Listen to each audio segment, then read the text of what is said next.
బైబిల్లో ఇశ్రాయేలు 12 గోత్రాలది ఒక అద్భుత ప్రయాణం. ఆదికాండము నుండి ప్రకటన గ్రంథం వరకు ఈ 12 గోత్రాల ప్రస్తావన మనకు కనిపిస్తుంది. అబ్రహాము మనవడైన యాకోబుకు ఉన్న 12 మంది కుమారులే దేవుని వాగ్దానం ప్రకారం ఒక మహా జనాంగంగా మారారు. ఆదికాండము 35వ అధ్యాయం ప్రకారం యాకోబుకు లేయా ద్వారా రూబేను, షిమ్యోను, లేవి, యూదా, ఇశ్శాఖారు, జెబులూను జన్మించారు.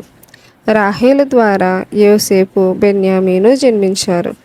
బిల్హా ద్వారా దాను, నఫ్తాలి జన్మించారు. జిల్పా ద్వారా గాదు, ఆషేరు జన్మించారు. ఈ 12 మంది గోత్రకర్తలుగా పిలువబడ్డారు.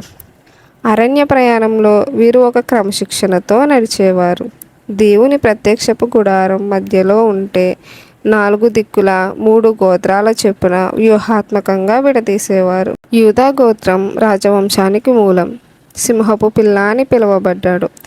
దావీదు రాజు మరియు మెస్సియా అయిన యేసుక్రీస్తు ఈ గోత్రం నుండే వచ్చారు.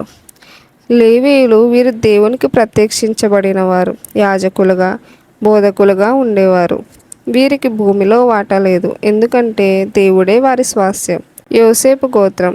యోసేపుకు బదులుగా అతని కుమారులు ఎఫ్రాయిము, మనష్షే గోత్రకర్తలుగా మారారు. వీరు సంఖ్యాపరంగా చాలా పెద్దవారు. బెన్యామీను గోత్రం. వీరు పరాక్రమవంతులైన విల్లుకాండ్రు. ఇశ్రాయేలు మొదటి రాజు సౌలు ఈ గోత్రం వాడే. మిగిలిన గోత్రాలు వ్యవసాయం, వాణిజ్యం మరియు వర్తహారులుగా దేశాభివృద్ధిలో కీలక పాత్ర పోషించాయి. యెహోషువ కాలంలో కనాను దేశాన్ని జయించి చీట్లు వేసి తమ భూభాగాలను పంచుకున్నారు. అయితే లేవి గోత్రాన్ని దేవుడు తన సేవ కోసం ప్రత్యేకించుకోవడంతో యోసేపు కుమారులైన ఎఫ్రాయిము, మనష్షేలకు 2 భాగాలు ఇచ్చి 12 సంఖ్యను పూర్తి చేశారు. కాలక్రమేణా రాజ్యాలు విడిపోయాయి. కానీ ప్రకటన గ్రంథం 7వ అధ్యాయం ప్రకారం అంత్యకాలంలో కూడా ఈ ప్రతి గోత్రం నుండి ముద్రించబడేవారు ఉంటారు.